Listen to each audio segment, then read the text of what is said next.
You're now joining the meeting. There you go. Longevity's worth something, isn't it? Hello, this is Derek from Sports Info. Can you hear me okay on the line? Yeah. Okay, all right. sir. I'm going to turn it over to Coach. We just got done practicing and are about ready to head to the airport, so I'll let him make his opening comments, and then we'll take your questions.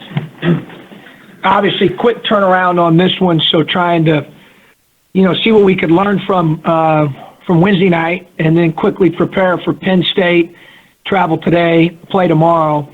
Thought that it was really important on Thursday to take care of their bodies and their minds, so we didn't do a lot physically.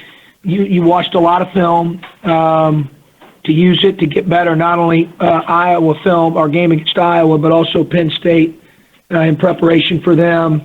I thought we did some good things on Wednesday. I thought our ball movement was really good, as we talked about after the game. I watch it, and I thought our first half defense was terrific. The second half, I didn't think it was quite as good. I was obviously disappointed with the 16 offensive rebounds that we gave up. Certainly Iowa gave great effort there, but we've got to be better there. Our press offense attack late in the game was just okay. Guys, the spacing wasn't what it needed to be and what we practiced. We had some things certainly to improve upon and to clean up, but all in all, thought we had good effort. I thought that we played together, thought that we were connected at both ends of the floor. Obviously, the challenge is to continue to, preach to them to do that in a consistent fashion. In terms of Penn State, obviously I've always had great respect for how hard, they compete, they're physical, they're really tough, they're really talented, they're a younger team than certainly maybe they've been the first few years, but their talent level, is really good. I like their young guys a lot. They're really, really athletic. They compete. They use their length and athleticism to force turnovers among the top teams in the Big Ten. Their defense is, top 30, top 35 in the country per Ken Palm, which is the highest rated defense I think we've played so far. So they're really good on that end of the floor, and they block shots and they take your ball and very aggressive and really, really compete. Then in terms of them offensively, they've got multiple weapons. I think obviously Garner, who had a great game against us last year, is a high-level shot maker. And anytime you're playing a high-level shot maker in a one-game setting, it's always dangerous. Carr has continued to, play quality minutes for them at the point. I really like his game. He's got great size, great length. Reeves, great defender, great athlete, drives it, and then has added some three-point shooting to his game. He was 4 for 9, against Purdue at Purdue. So he's different in that regard, certainly than last year. Stevens is a tough matchup at the 4. Moore and Watkins, athletic and long at 5, can finish around the rim and are really difficult to deal with at the rim from an offensive standpoint going against their defense. Banks, great shooter. So, we're going to have our hands full. We're going to have to come with the right mindset and come out, ready to compete for 40 minutes and stay the course for 40 minutes, one possession at a time. That's something we've talked a lot about the last couple of days. Questions?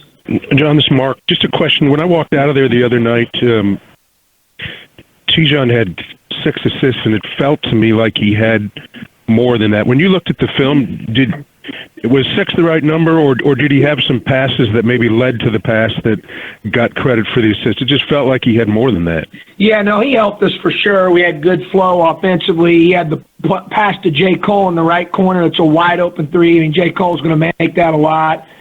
And then he had the pass that led to the air dunk, that Mav threw over the rim. It was a great pass, and had several other hockey assist / assist opportunities. I thought he did a great job. I thought both he and Tate did a great job of making us better. We're fortunate you have 3 point guards, and those guys combined for, I think it was 10 assists, 4 turns. They had 10 of our 18 assists, really, really made our team better, and obviously Lucas was a big part of that. Thank you. I'm sorry.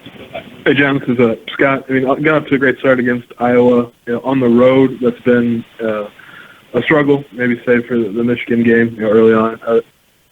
How do you maybe translate what you were able to do against Iowa to tomorrow against Penn State on the road? Well, I just think, like I said earlier, having the right mindset, the right energy level, minimizing mistakes. Obviously we shot the ball well early the other night to start the game. And sometimes you don't make every jump shot, but the other night we got off, like I said, to a great start. So on that end of the floor, but I think equally as impressive was how we defended, because that defending, rebounding, taking good care of the ball, you got to be good in those areas all the time, but certainly away from home, I think it's really important. So, certainly I hope every shot goes in, but at the end of the day, we got to take care of the ball, have to defend, and try to impose our will on that end, and have to compete on the backboard. Usually if you get beat up on the backboard and or turn the ball over at an alarming rate, even if it's for a segment of the game like it was, at Michigan, we battled at the end, and I think it was finished with whatever it was, 9 as the final outcome, but that game was determined in about a 7-minute stretch where we turned it over 7 times. So the margin for error is small. It always is. And our guys understand, the importance of taking care of the ball, defending, playing with good effort and energy, working hard to get great shots. Obviously we want to make them all, but I'm more concerned about the quality of possessions on a consistent basis. And, on the road, I think you have to defend, you have to rebound, and you can't throw the ball to the other team. I guess, with the struggles on the road so far this season, have you thought about, changing up maybe, things you do, once you get to your destination at all? No, not a whole lot. I mean, it's a little different each time we go anyway, Scott, based on what time the tip is. I'm one of those guys that really believes in sleep. I've been influenced a lot by Dr. Sherry Ma, and so I'm tracking sleep, and Fletch and I are tracking nutrition and sleep and what time we eat and when we eat, and a lot of that, what time they go to bed, what time we get them up. A lot of that is dependent upon the tip time. So there's always a little bit of variation with that, but in terms of preparation, we'll prepare the same way we did for Iowa, in terms of the X and O piece. But there is a difference sometimes in terms of whether we take the shoot around, what time is it, what time's the tip, when do we eat, what time do we get someplace based on tip time. So there's always a little bit of variation. Anything else here for Coach? Yeah, I got one more. Mike Thorne played a little bit less against Iowa than he did, say, the Michigan game, maybe. On offense, is this tendency just to go with that one move kind of over the right shoulder? Would you like to see him mix that up a little bit, just so he's maybe not quite as predictable? Well, actually, he shoots over the other shoulder a little bit more, Scott, statistically, but he has the ability to shoot over both shoulders, like most righties, and people know, a lot of righties like to shoot over left. Mike's really developed the ability to shoot with his left hand over his right over the year to year and a half. He's worked very hard at that. Certainly he can go over both shoulders, but I'm not down there playing him like they are. So he's got to read it and take what's there and try to play away from the defense and be able to utilize whichever hand he needs to finish. So, we work on that with him. He works quite a bit on it and gets a lot of reps every day, and we got a lot of confidence in him in that shot. Thanks. Sure. So this is Derek. You had 10 guys in the last game play double-digit minutes. Is that something that you would like to continue, maybe just a one-game thing based on the plan? How do you see that and the substitution pattern as a whole? For us, I've said all along, the whole strength in numbers deal is important because of the type of team we are. Some of that is influenced by the opponent. What type of team do they have? What's their style? Are they big or are they little? Do they play 2 traditional bigs? They play a skilled 4.